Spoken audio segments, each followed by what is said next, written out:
start with your team news ahead of tomorrow's game? Look, we have no injuries, and Ramsey, who we left behind, and Bellerin will integrate the squad again. So overall, Mertesacker is still maybe a bit short. I have to decide that today.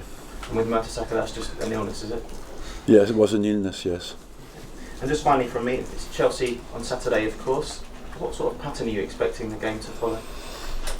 What you expect from this kind of games is always a high intensity, full commitment, and of course you want to prepare for that and play with a full focus. What are your thoughts looking back at the midweek game now? You've had a couple of days to analyse the match and your selections. Look, overall the numbers were quite good for us, as long as we were 11 against 11, and even 10 against 11 we had some chances, but of course it was more difficult. We have and I stand up for my selection and take responsibility for it, and but I believe we can repair what happened, and we are on a good run in the Premiership, and it's important now to look at that. Does it have an impact though ahead of a big game, a midweek defeat, particularly away from home? Look, it's easier to lose away from home than at home. So I believe every defeat hurts, but every defeat is as well an opportunity to respond in a very strong way. I believe that usually the competitions, different competitions have not too much link on that front. Is it strange to be going into a game against a Chelsea side that have lost 3 of their last 4 in the Premier League? It's not very common, is it? No, but it can happen. And when it comes to your record against Jose Mourinho, was it pleasing for you to get that win in the Community Shield?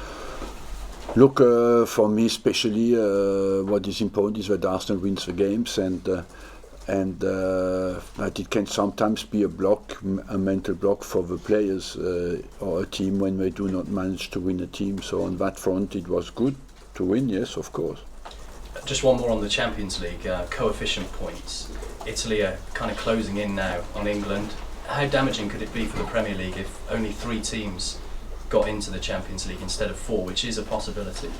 It is a possibility that we will have to repair in the coming months, and I believe that it's not only the Champions League teams who are involved in that, the Europa League teams as well, because we suffer recently from the Europa League teams not having taken the competition seriously as well. Arsene, when you look at the table, you know, it's amazing to think that the champions are 17th, that they've lost so many games so far, they've conceded so many goals. Do you see this as an opportunity to beat them? Look, for us it's a big game, even if, let's not forget, it's the start of the season, and there's only 5 games played, and but for us it's a big game, and we know our position at the end of the season will depend on how well we do in the big game. After, I do not consider too much where Chelsea stands at the moment, but I focus more on us performing well with full power tomorrow morning. And you don't think that by resting so many players in Croatia, by losing, that you've given Chelsea some initiative back? No, you know, in football you have to forget always cheap excuses and focus on what matters really. On the day is the performance of the day, and if you want to make a career at the club without any disappointment or any individual disappointment, that's not possible. Your career is decided by how well you perform on the day that you have to perform, and that's what matters tomorrow. Are Chelsea in decline? I don't know. I leave that to the specialists, and I take care of my team and of my own problems.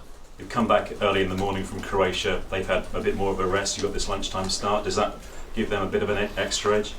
I don't use that as an excuse, you know. I knew before the game at Zagreb that time will be short, and I took the decisions a little bit linked with that. I believe that we are in a position where we can perform tomorrow. Welcome to today's Daily Chelsea, your one-stop shop for all things Chelsea related. I'm joined by Jack Davis, who has virtually begged me to be part of this. He's desperate to talk about the brilliance of Ruben Loftus-Cheek